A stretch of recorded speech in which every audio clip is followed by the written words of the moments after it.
The Fabulous 413 podcast is funded by the UMass 5 College Credit Union, dedicated to creating access to financial well-being for local people, businesses, and communities. Insured by NCUA, umass5.coop.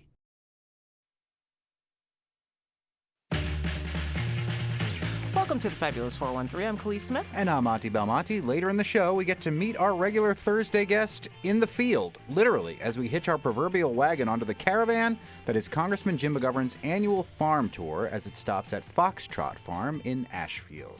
And we'll harken back to our old commercial radio days with a revisit to Nerdwatch, where we'll discuss some of the cultural context to the Isekai genre and some board games that'll let you hang on to summer through your meeples.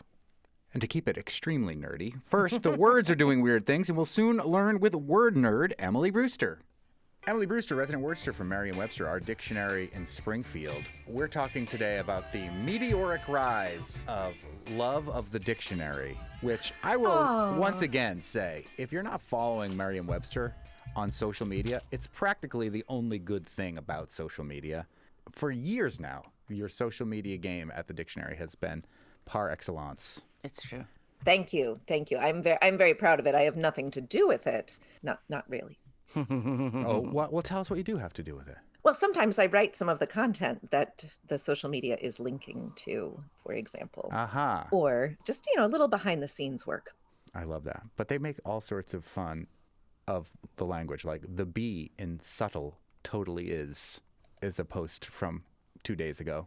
Yeah, what's it doing there, right? Exactly. And then I saw British comedians take on, they had a bit about Silent Letters Day, which would be the one day of the year that you pronounce all of the letters that are silent in other English words. So it would be subtle instead on that day, or cut knife. It's a brilliant bit. And it really can be a helpful little mini tutorial about what you may or may not be doing. I don't want to say right or wrong, but more correct or less correct. But meteoric is what we're really here to talk about, not your social media game. Why do you want to talk about meteoric? Was it just because there was meteor showers a couple weeks ago? Well, this is the season, or I guess this is just after the season for meteor showers. Yeah. But no, I was just thinking about how meteors move. When they shower, they fall, right? Right, but we call them we talk about meteoric rises, which doesn't make any sense. Right. That is interesting. Why do we do that? Well, I guess technically meteors are just in orbit most of the time. So they're not rising or falling, although until they get drawn into the orbit of a place like Earth, then they do fall, at which point, as I learned from They Might Be Giants. A shooting star or meteor, whichever name you like. The minute it comes down to Earth, it's called a meteorite. That's right. It's a meteorite. Yes. Only if it reaches the surface of the Earth without being completely vaporized. Yeah. Right. Which most are. Except for that one that killed the dinosaur. Yeah. That was probably a comet, actually. So that's fair. Even bigger, yeah. So why do we do this then, about the word meteoric, Emily Brewster? Well, I think it's because the term meteoric is, in this case, really functioning as a word that is supposed to evoke the speed and maybe the temporary brilliance of a meteor. Mm-hmm. This idea that it's really brilliant. But the problem with them is they're really brilliant for like 1.5 seconds. And then they're gone. So does a meteoric rise imply it's better to burn out than it is to fade?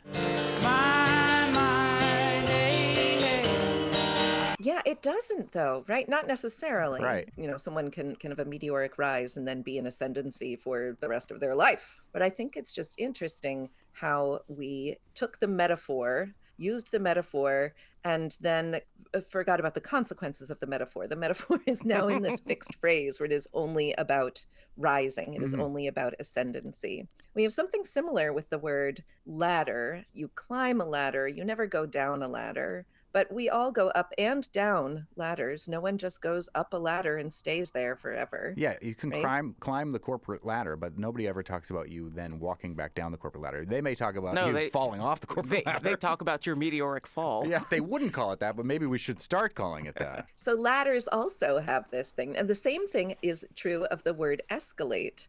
which I think we've talked about before, that the verb escalate comes from the invention that is the escalator. Which is awesome. Yeah. The thing in the mall happened before things could escalate, which I think is really funny. You could not escalate without an escalator. Also, there is that Mitch Hedberg joke. I like an escalator, man, because an escalator can never break. It can only become stairs.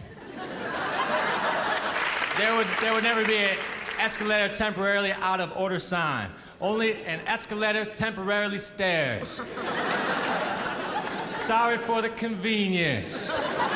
But also with escalate, a problem will escalate or tensions will escalate, and they are always going up, even though we've always come down escalators also. I will say, though, unlike a meteoric fall from a meteoric rise or come down the corporate ladder, we do say that they tried to de-escalate the situation sometimes. But then we're introducing a prefix to adjust it when we shouldn't necessarily need one. Well, what's the opposite of escalate other than de-escalate, right? It is the opposite, but it's true that escalate could have been a word that means to go up or down. Oh, yeah. But we, as speakers of English, we decided that escalate would only be about going up. That's true. Yeah. Wow.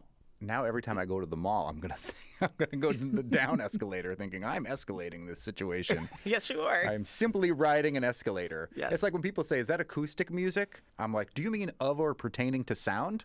Yes. But that's not what that has come to mean. Yeah. What do you think about the word precipitous? Well, it means you're on the precipice of something, like, and it's usually negative, like you're about to fall off a cliff. You're about to defenestrate or fall off a ladder, or meteoric fall, or de-escalate. Wait, you're about to push somebody out of a window? Is this what you're saying? Yeah, maybe. If you're on a precipice like that, yes. I just want to know how many times a day you're on the verge of defenestrating. I don't know. Hopefully never. Hopefully never. Hopefully never. Yes. And then rain. And then rain, right? So precipitous comes from precipitation, or it is linked to the word precipitation, right? Which is all about falling down. Uh-huh. So in that one, sort of makes sense. But do we ever have a precipitous rise in something? I think we do. You would have to precipitous rise in cases of whatever. Oh, yeah. Do we say that, though? Why? Yeah. And so, so if you're on a precipice, which I always think of like a mountaintop or something like that, that comes first from precipitation? Precipitation is the older word, dates all the way back to the beginning of the 16th century, and refers to, first it referred to just being hasty, which is very interesting. Yeah, it wasn't until later that the word came to refer to something that precipitated, such as a deposit on the earth of hail, mist, rain, sleet, or snow. Ha! I really like that some lexicographer back in the day decided to call it a deposit on the earth. That's mist, rain, sleet, or snow. That's kind of charming. Oh, I mean, yeah. It makes me think of other things that get precipitated upon the earth that are deposited. Should be picking up after those dogs. I mean, I usually say that like about meteorites. Oh, true. Yes. Also, meteorites precipitate on the earth. When it's raining, I often say this about the clouds. The cloud, yes. Depositing. Yeah. The Latin origin of all of these words is indeed the word precipice. Not a surprise at all. But we do have this precipitous, precipitate, precipitation, and a precipice. Its ultimate Latin root means headlong. Which really says something about a person's approach to a precipice. Yeah, now we're falling off a ladder or defenestrating again. Seems very Roman. Right. I would think that the Latin precipice would have to do with the peak of a mountain, but no. Well, no. I mean, we got the word through French, and in French, the word referred to a very steep or overhanging place. Mm-hmm. So the French had done with the Latin word what they wanted to do, what they needed to do, and they ended up with this thing that is, a place that's dangerous to be. And then we turn it into precipitation, which is a deposit on the earth. Well, sometimes rain can be dangerous. We'll be talking about dangerous rain for the anniversary of Katrina later this week on the show. Indeed. And meteorites definitely can be. And then we have precipitous coming to mean very steep or perpendicular. That holds true to the idea of a precipice. But then overhanging in rise or fall, as in a precipitous slope. It all is of a piece in some ways. This set of words probably makes more sense than the escalate does, or meteor. Yeah, I still think it's so cool that the mall invented that word. Well, There was a person who invented an escalator. Jeremy Escalate. I mean, it's also just easier to say than moving stairs. That's, yeah, I guess true. Not to go back 2 words, but is send a word? SCEND, like descend and then send. Or ascend, descend. Or ascend. Yeah. Well, there's the Latin root, scendere, which means to climb. Okay. But English has no word that is send. So the Latin already pushed those 2 together, and then we got ascend and descend from it. But to go back to escalate, I mean, I'm assuming the scale, like to scale, like a Escalare. amount, yeah, is the reason that the person who invented the escalator called it such. Yes. Not like yes, I jokingly right. said his name was Jeremy Escalate or something like that. No, That's right. that would mean he works for Cadillac. The Cadillac Escalate. Do we have more of these interesting words about going up and going down, Emily Brewster, that make that seems little to no sense? Counterintuitive to their common use. Yeah. Not really, but I do want to address the word escalade because that comes from the Latin word, from a late Latin word meaning ladder, scala. And it's related to scaling a wall, of course, and to scalare, meaning to scale. And if you're a normal sized person trying to get into a Cadillac Escalade, you need a ladder. I definitely do. Like, I need several steps, please. I knew someone who was a New England patriot. And when we were poking fun at him for having a giant Cadillac Escalade as just one person driving around in this big vehicle, he's like, have you seen me, though? Like, do you think I'm going to fit into a Honda Fit? And we're like, okay, point taken. Actually, yes, they pride themselves on being able to fit like a lot of sizes of people. It would not be comfortable for that guy Fair enough. in a Honda Fit, as somebody who's a former Honda Fit owner.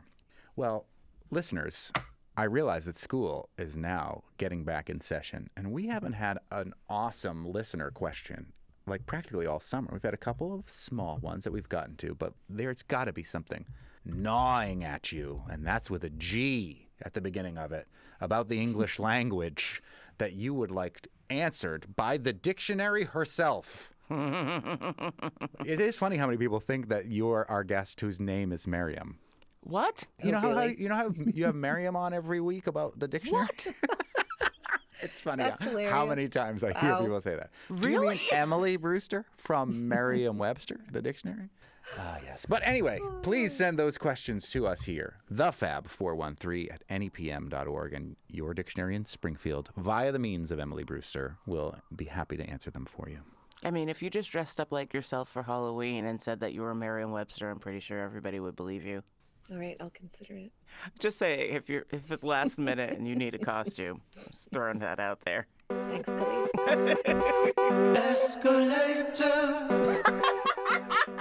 Sparks!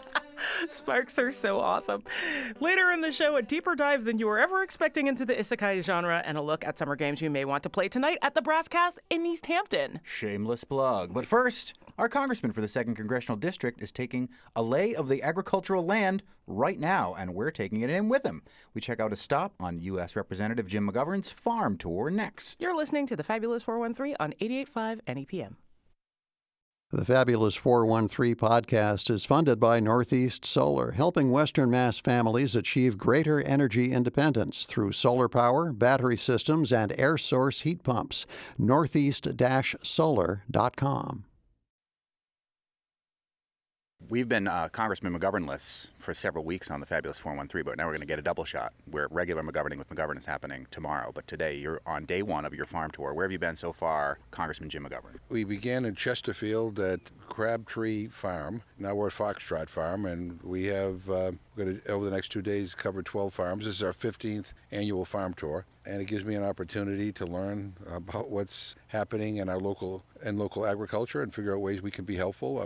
These are particularly difficult times because the Trump administration is cutting back on a lot of important programs that help a lot of small and medium-sized farms. They're cutting back on staff, and they're gutting the SNAP program. And, you know, at Crabtree Farm, they were talking about how important that program is for people in this community and how valuable the HIP program in particular is, the Healthy Incentives program is. So these are going to be challenging times that we need to fight back. And the state of Massachusetts is HIP will be fully restored as of later this fall, I believe, which is great. There was some mid-year cuts last year, but that will be restored for families. But how long can the state fill these gaps? Well, we're going to have to try to fix what Congress and the Trump administration have done, because beginning at the end of 2026, the state is going to have to assume a greater cost share of the SNAP program. And it's going to be hundreds of millions of dollars. And states all across the country are going to have to do that. And if you can't, you're either going to have to cut benefits or throw people off the benefit. But, I believe food ought to be viewed as a fundamental human right. And I am a big supporter of local food systems. During COVID, we all really appreciated the fact that we have farms like the one we're at right now. We need to be wind at their back and support them in any way we can. And the farm we're at right now is Foxtrot Farm in Ashfield, and we had the farmer, Abby Furla, on, I think, a couple days after you lost some federal funds, Abby. It's nice to meet you in person here on your beautiful farm with this tea. Did you make this tea? I did make this tea. With your herbs? With my herbs. What's in it? By the way, if anybody wants tea, we've got it over here. This one has Tulsi basil, yarrow, anise hyssop, chamomile, and goldenrod. Nice. Yeah, it's If you have a formulated goldenrod for allergy allergy, I was going to season. say, Yeah. like, maybe this is going to be like an immunization. It's an Okay, well- RFK-style immunization. I don't want to tell anyone else about their body, but most people don't actually have a goldenrod allergy. It blooms at the same time as ragweed. Oh. It's more visible in the landscape, but it itself is a natural antihistamine. So, Remind our listeners what happened with you and the federal cuts. yes, I, along with hundreds of farmers, probably thousands of farmers around the country, lost funding really abruptly in February when the Trump administration put a freeze on federal spending for farmers at the USDA. And some of those grants were reinstated. The one that we were going to receive hasn't been. And so we had lost about $45,000 per year for 3 years that now sort of figure out how to farm without. What were you going to use those $45,000 for? We were going to use that $45,000 for a lot of things that we actually already did and are still doing, like cover cropping, using no-till practices, mulching, amending the soil, putting in perennial crops called alley cropping. So a lot of things that we carry at our own expense, we were going to get some help with, and we're just trying to find ways to do it on our own. 413's own Commissioner of Agriculture, Ashley Randall, you're here on the Stop 2 of the Farm Tour. You're doing the whole 2 days of the farm tour with Congressman Montgomery? I'm doing a day and a half. You have other business to attend to. Anti-hunger task force. Yes, which I might be a little bit involved with. We'll talk. We'll talk. What have you experienced so far? What are you anticipating on this farm tour? So far we've heard a lot about farm viability. Given the federal dynamic, that's really top of mind for farmers, and the congressman who's been a champion for our farmers in the state, small, mid-sized farms that we're visiting today, and being able to understand at the state level how we can support them, especially with technical assistance, as we've lost so many great people at the federal level. One of the things I just asked Congressman McGovern about is, there's not only assistance but funds that the state is doing its best to try to mitigate the damage from. HIP will be fully refunded again by later this fall, which is good news for people that rely on HIP.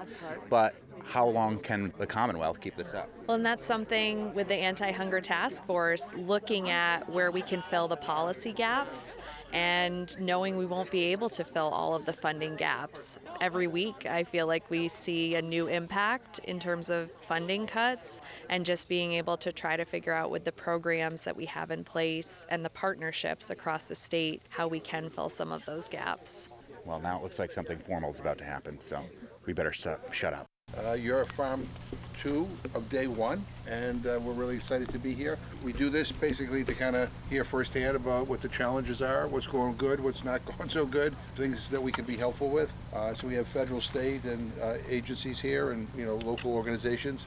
I want to turn this over to you. Maybe give us a little bit of background on the farm, and then we want to go for a walk. Great. And thank you for the tea. By the way, this is incredible tea. If you haven't had any, try it. Plenty of tea. We've got more mugs inside if we run out. Hi everybody, welcome to Foxtrot Farm. I'm honored to be on the farm tour this year. I've been to some stops in the past. I'm Abby. I'm the farmer here at Foxtrot Farm. This is my partner Kit, who lives here, co-owns the property with me. I own and manage the farm business. We have been here for about 8 years.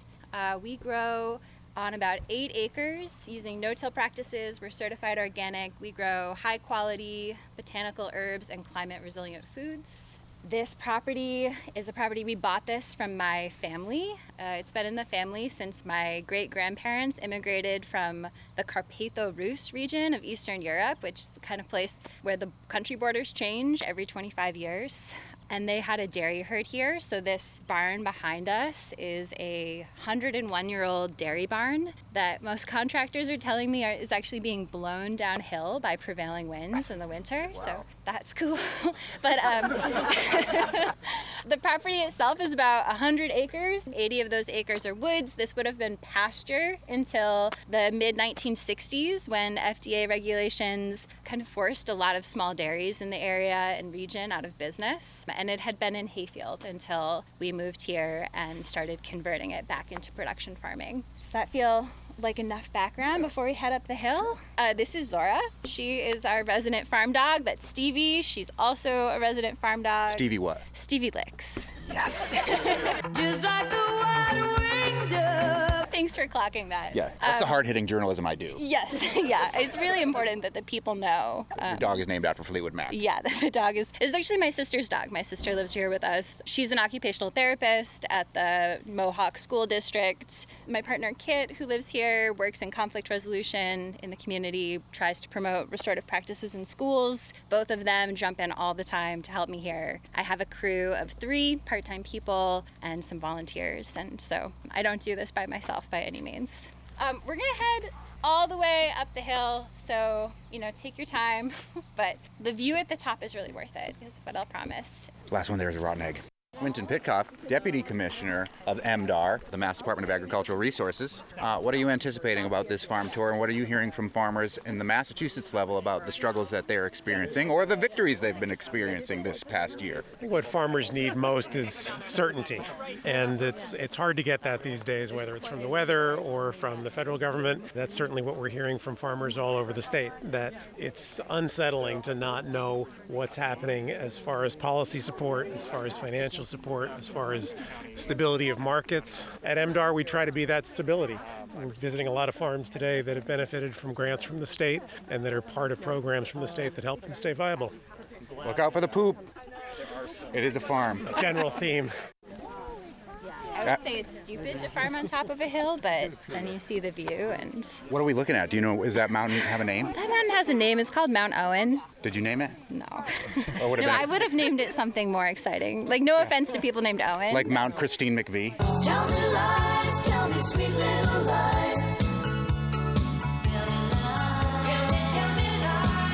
I think we'd want a pun in there. Well, you're Foxtrot Farm, so you could have named it after another style of dance. Could have named it after another style Mount of dance. Tango. Mount Lambada. It's the forbidden dance, remember? No. The forbidden dance, Lambada. Yeah, Anyway, no, children it's of a the 80s know. terrible movie. They had the Lambada and the Forbidden Dance Right. as 2 separate movies. Okay, well, thanks for cueing me in there. Don't watch either of them. We have everybody's attention. Listen to Abby here for. Tell us where we're. Okay, so this is the fields. We have about 2.5 acres of row crops here. Behind that tree line is a 4-acre elderberry orchard that we put in 2022 with the help of an MDAR grant. Below us, we have an experimental food forest plot and then the high tunnels where we grow some specialty crops. What you see here are a series of no-till raised beds in what we call an alley cropping system. You see that there's like patches of landscape fabric where woody perennials have been interplanted, and they're at different ages because we're doing this in stages. And then at the uphill side of those rows is a deeper furrow. All of that is about moving water out of the fields and conserving soil. In 2023, when we had that record wet year, I felt grateful to be growing on top of a hill. Like a lot of the time, I'm like, why the heck did I put a farm on top of a hill? Because I have to get everything up here every day. I have to get deliveries up here. It's a total nightmare. The view's awesome. But, when floods happen, you suddenly start to see the value of farming at different levels in the landscape. Because we're not technically on the top of the hills are behind us there, and they actually hit a saddle. So the watershed of those 2 hills comes straight through the center of the fields here. And we had a stream about 3 inches deep that ran for about 10 days straight through the center of the fields here and drowned out about 1/3 of our crops, which is like not a catastrophic loss given what other farms experienced that year, but it was enough of a problem that we really thought that we needed to reorganize the way that we farm. And so we started putting in these longer rows and making the uphill side deeper, putting on the landscape fabric for now to hold the soil in place. And when we get really big rain events, which we continue to get, we have these long stretches of drought like we're in right now, like followed by 5 inches of rain in 5 to 6 hours, which no amount of like perennial farming and no-till practices can hold soil under that kind of rain condition. You see like washouts in the forest. This has allowed us to see the water get sort of shuttled out of the fields and into this like wet meadow area behind us. And so it's working really well, and we're able to grow perennial food crops mixed in with our botanical herbs. So we have a bunch of elders in this wetter section of the field. As we go this way, we have aronia, which is a native fruit, raspberries, and then hawthorn, and then we're putting in pears. That has been a really helpful climate adaptation here. It's really simple, it's pretty low cost, but it's making a big difference in our ability to conserve soil and also mitigate the effects of extreme rain events, which I think are only going to become more frequent. I have a background in journalism, education, and climate justice activism. And so when we started the farm, we knew what we wanted to do here was to really try to mitigate the effects of climate change and work towards this goal of making sure that we have food in the future. My personal view and I think it's a pretty well-informed personal view, that the industrial food system and the small-scale food system are both really vulnerable to the effects of climate change. We see that all the time, and like I see that every day, even here. So I designed the farm to be no-till. We grow with an emphasis on climate resilient both species and varieties within crops. We plant a whole bunch of pollinator plants. So you can see like we've got the marigold blooming behind us. We have echinacea, the bee balm just passed. We've got the tulsi basil. And at the height of the day, this is like a bee rave. Like every honeybee in a 5-mile vicinity is at my farm. And we also have a bunch of native pollinators. We started the farm with that ethos, and about 7 years in, you can see that even without irrigation and even in a drought year, the soil is doing a really amazing job of making sure these plants get enough moisture and are able to resist diseases and pests. So it's a lot of work. It's pretty stupid, but I feel really good about the results. We market our crops through a number of different channels. We have a fall and spring CSA that invites consumers into the conversation about things that walk the line between food and medicine, and with an emphasis for climate resilience. 30 people in the CSA? That CSA has about 40 people in it. We do have a pick your own program that we capped at 80 this year, but there's definitely a lot of room to expand. We had to turn a lot of people away. That's my favorite thing that we do on the farm.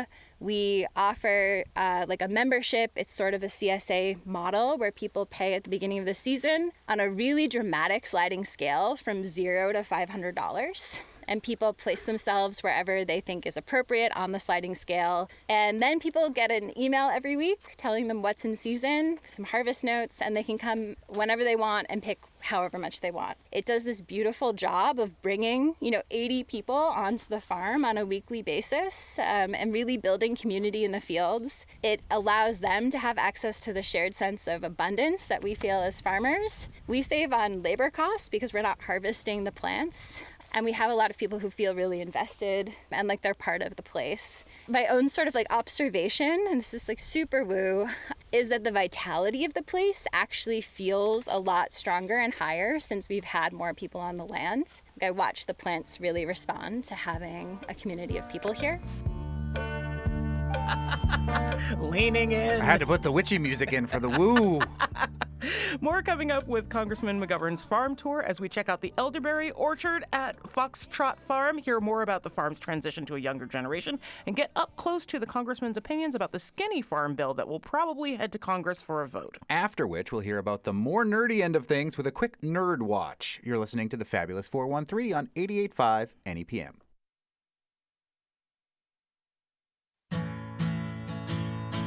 Welcome back to the Fabulous 413. We head back to Congressman Jim McGovern's farm tour, where over the course of 2 days, he and his staff will visit 15 farms in his congressional district. And right now, it's stopped at Foxtrot Farm in Ashfield, where manager Abby Furla is now taking questions from the many folks who want to check out the lay of the 413's agricultural landscape. We have a new elderberry orchard. This is our second year of getting a commercial harvest off of it. We can walk back there and take a peek. But we harvested about 600 pounds of berries last year in our first year, and this year we are finishing up harvest and we're about 1,300. By 2028, we should have like 8,000 to 10,000 pounds of berries. So I've been building out our sales channels for that crop, which I think could be a really important climate resilient food crop in the coming years. I can talk more. We can talk a lot more, but I feel like questions are good. Just wondering how the transition from the older generation to the younger generation went. How did the transition go from the older to the younger generation? The older generation who co-owned the farm was passing to the realm of the ancestors, and what'd she see? One of the ancestors. Yeah, one of the ancestors among us. Well, I think we do have some ghosts, but that's a different. It's New That's England. a different There's story. Just, yeah. It's New England. There's just ghosts. We could talk about the ghosts later. The older generation was dying is really the answer, and the younger generation was like, what the heck are we gonna do with this property? So when we offered a solution, which was to buy the property and take it over, people were pretty happy. My dad held the land in trust with 3 other family members, and he gifted his portion to me. So that inheritance was counted by the bank as our down payment for this property. And so I like to be really clear that it's like only that generational wealth, that land held in common in the family that I had access to that allows us to be able to afford to be here. I mentor farmers who are transitioning to organic production through the Transition to Organic program, and we would have had funding through the Climate Smart funding program that was funded by the Inflation Reduction Act, was specifically for beginning farmers, farmers of color, queer farmers, and low-income farmers. And that was all canceled by the Trump administration back in February. And I don't think that or any of the other funding for small and beginning farmers is coming back under this current administration. And I think you're right. I think it's going to be, these next couple of years are going to be particularly challenging because, we're fighting attempts to cut staff, to move staff out of New England, to cut programs that have been really successful. And I worry that the focus is on the bigger corporate farms. Get big or get out. They're talking about doing a skinny farm bill, which I personally am against right at this point. They need to fix the damage they did in the big, ugly bill, including restoring some of the $200 billion in cuts to SNAP that they made. But hopefully we can change some realities in the next election and start putting money back into some of these initiatives that really help a lot of the farms that are really common here in New England. It's beautiful to be up here. This is breathtakingly beautiful. But I know I'd last about a half an hour on this farm because this is a lot of hard work. But, I was thinking, you at least have the satisfaction that at the end of every day, at the end of every week, you produce something. In Congress, we could be in session 24 hours a day, 7 days a week, and at the end of the week, can't point to anything. But we're fighting to try to reorient some of the misplaced priorities right now. Obviously, it's helpful for us to learn what's on the farm. It's also helpful for us to know what we can do to be wind at your back, because we want you to continue to be here and to succeed. We've had a really great high production season, but having to rework your entire farm budget in February when you've had it set since November is a huge wrench in the machinery of what it is to manage a farm, especially with staff and payroll. We applied to one of those business builder grants. I know a lot of people here are familiar with the Northeast Regional Food Business Center and the Regional Food Business Centers as a concept. They were established under the Biden administration to build regional food systems that are more resilient and more stable. We're provisionally approved for one of those grants, but we should have known in June whether or not we were going to get this grant, and we should have had 2 years to implement it. I will know, it's hung up in USDA approval right now, whether or not I've actually gotten the grant in October.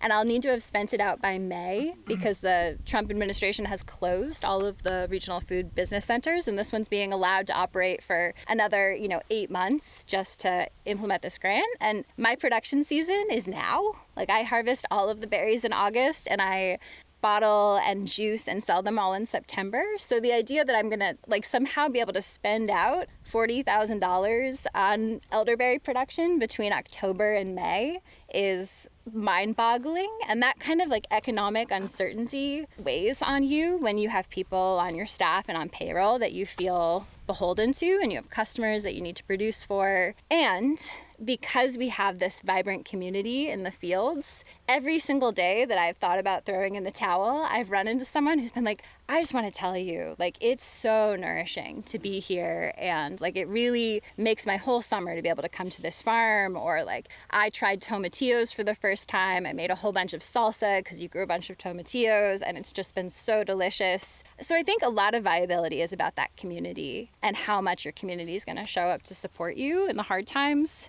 Personally, if I could pay myself more than $15,000 a year, it would go a long way towards feeling more viable. I also think that like the long-term ability to transition farm work for your body is part of viability, which is one of the really cool things about putting so many elders in, is that they're actually a much easier thing to harvest. I have a compressed disc in my lower spine, so I think a lot about bending. So some of it is just being able to transition the business to a place, the transition of the business and the tasks that we're doing to things that are more manageable for our bodies, and also, you know, that are nourishing to community.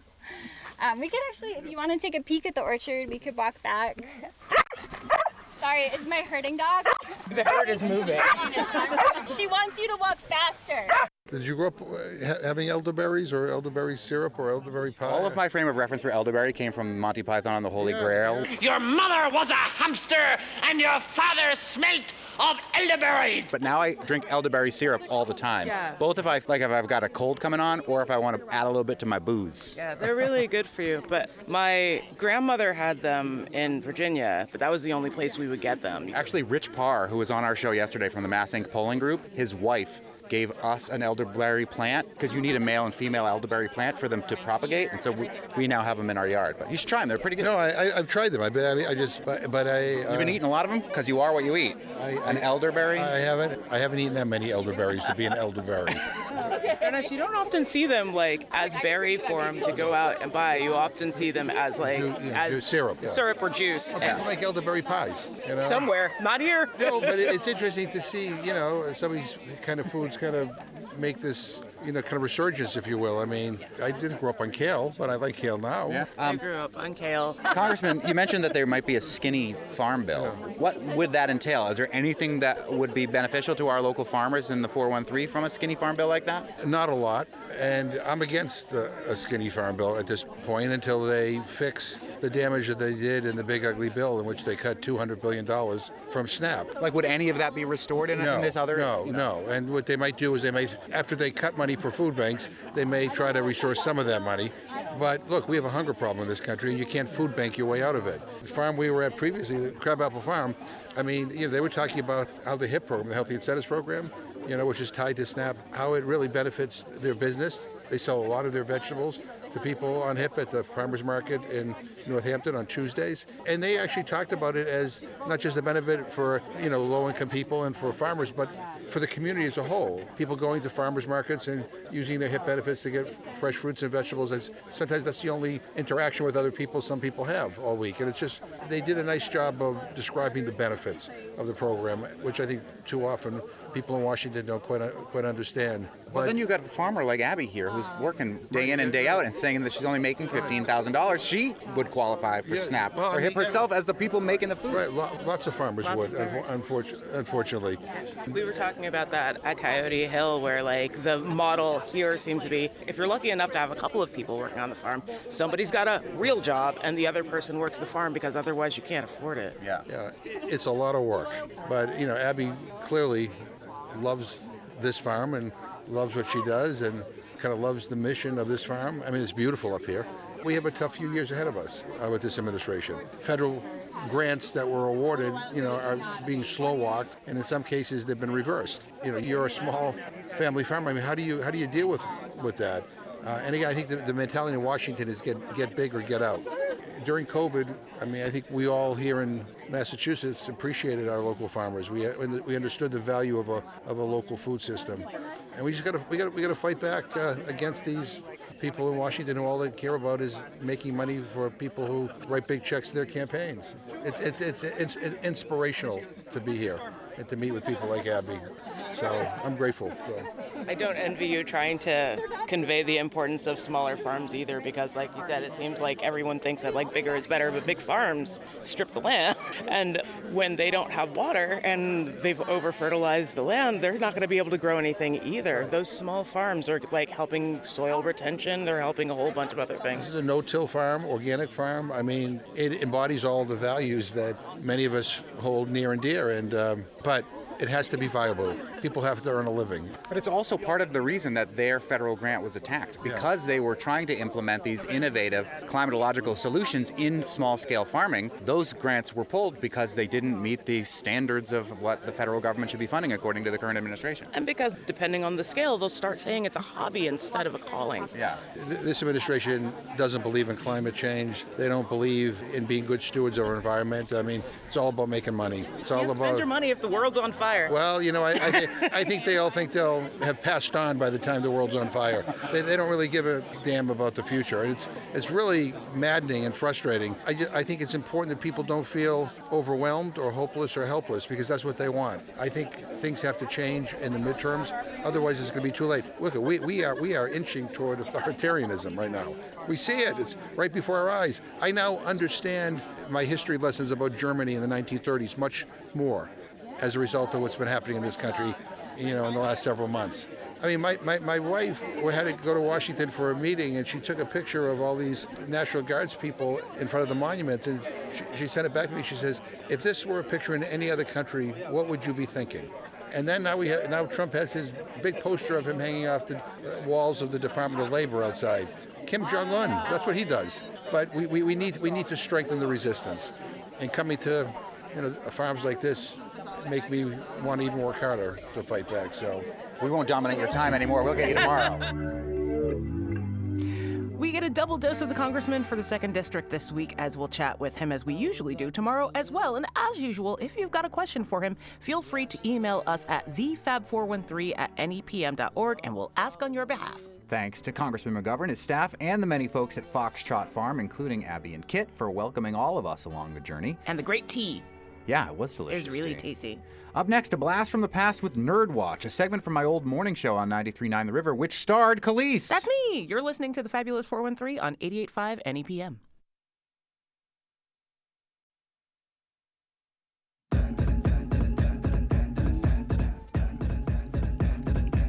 Nice. Are we going to explain what that is? So this is Creepy Nuts, and although they don't have a theme song for any current Isekai series, they've now become the benchmark for my partner and I. When we hear a Creepy Nuts intro for an anime series, we know it's going to be good. Welcome back to the Fabulous 413. We are revisiting Nerdwatch today. We used to on Wednesdays on my old morning show. Because Wednesday was the day of the nerd, the almost extraneous... The silent N was for nerds. Yeah, in the word Wednesday. With the word nerd was on my old show, and Khalees would come on. It's part of the reason you're on this show right now. It is, in fact, yes. And we would talk about all sorts of nerdy things, including games and music and anime and manga. And yes. That, and books and more, well, all sorts of genre, everything. And there is a game event happening in East Hampton at the Brass Cat tonight, as usual, right? Is it every Wednesday? Every other Wednesday. So this is the Wednesday to come. And the game that's being highlighted today is just called Money, and I've never heard of it, and I'm very excited. Interesting. Well, we're going to talk about some summary games in a little bit, but we are. Let's talk about Isekai, as you mentioned before. Yes, because... What is it? So Isekai translates to another or other world. Sakai is world, and E is for other, separate thing. And it's a genre that's finding itself with a lot of... It's being overfilled as of late. And I think that there is very important cultural context for that happening, like, literally right now. So Isekai series will have a protagonist that is from our current world having something happen to them. Either they die or they fall into, like, some sort of hole or, like, a doorway of something and find themselves in an entirely different space, or perhaps back in time. So does Alice in Wonderland qualify as Isekai? Alice in Wonderland definitely qualifies as Isekai. Nice. Yeah. But we're usually talking about manga, which is Manga or anime Which series. is- Manga manga is is the comic book, and anime animation. right? Okay. But it's illustrated. It's illustrated. And it's from Japan. Yes. Well, and this case, isekai series are also happening with manhwa, which is Korean. And like the interesting thing that I think about the flood of comics that fall under this genre is that it definitely has cultural context. Isekais come to the fore when you are really upset with the way that things are currently looking in your current landscape, so you decide to check out entirely and find a new world. And the interesting thing I find about it is that there are direct parallels to this happening and what's happening with the world right now in the news and Godzilla. Because Godzilla is a direct response to the bombings of Hiroshima, and our attempts to kind of like contextualize and figure out how to process that. And Isekai kind of does the same thing, where like the knowledge you have in this world of the things that are going wrong, the things that you could have done differently, help you in that other context in some important way. Like you see this in a lot of titles where like somebody's a pharmacist in a new world, or like somebody goes back and they're suddenly like the seventh son of a seventh son. They have a whole lot of magic, but like their knowledge of the current of modern world is what helps them in that new context. And does it usually pop up when things are troublesome? Yeah. It's interesting because we've had this conversation off the air about the rise in a more positive superhero model when things are particularly dark in the real world. So you think of a time when, you know, Christopher Reeve was Superman, perhaps, and maybe that wasn't the greatest time for the history of what this country was all about in the late 1970s and 80s. Yes. And then you go to a period of like Tim Burton brings Batman to be very dark, and then there's the whole Marvel thing. And Frank Miller in the comic book, too. Absolutely. And we then blame him a lot. If we are talking only about the movies, of course, yes. But you got to talk about Frank Miller and those folks, too. But now we've got this new Superman out there that is an immigrant story that is in a time where we are very negative towards immigrants in this country. Actually, the positive movie version of the immigrant story is a brighter and more colorful Superman. So exactly. So it's an interesting reflection of like one's current cultural society and where they think they fit in it or don't necessarily fit in it, and the things that they'd like to change that you end up seeing in that other world. Okay, so what's some isekai, if people are interested in now that you've brought up this as a genre, that people should check out, in your opinion, as a lifelong nerd, Police Smith, and this Nerdwatch? Well, one that is, it is very dark. I'm going to say right up front, that is pretty good is ReZero. ReZero? ReZero. Okay. There's a longer subtitle to it, but like ReZero is pretty great. It's about a guy who wakes up in a new world and has to keep reliving certain situations until he's able to get everybody to a good point of balance, basically. It's not so much that everybody lives, but like the people he cares about are able to continue. And it's an interesting look at like the choices that you make, why you make those choices, like, and frankly, like your responsibility within those choices too.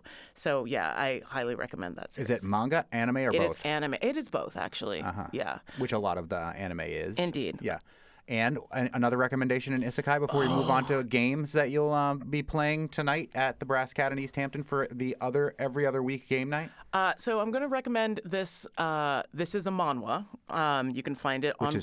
I know Korean manga. Yes, yes. And it's called Not Your Typical Reincarnation Story.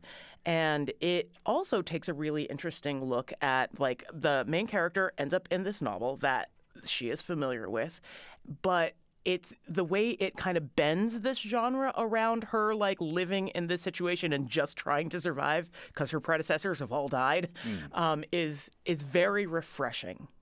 So, like, yeah, not your typical reincarnation story. And ReZero was the first one. And ReZero is the first one. Okay, tonight, though, at the Brass Cat in East Hampton, which is an incredibly fun bar. Yes.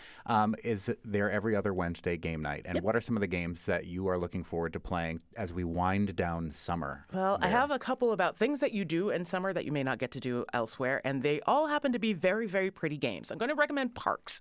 And there's two versions of this now. The second edition just came out, changes the rules just a little bit, but it's easy to learn. The art is gorgeous. You're going on hikes to visit the national parks, and It is pretty fast and, again, pretty easy to pick up and beautiful. Yeah. So Parks is great. The other one I'm going to recommend does kind of the same thing. It's Trailblazers. You're trying to build trails for like hiking, canoeing, and biking in a certain in a palette and on a tableau. And you get cards to do that. There's wildlife you can encounter, and it is way more difficult than it seems for just picking up a card and trying to make a straight line happen. But it's involved and really, really cool. Again, easy in the rules, a little difficult in the execution.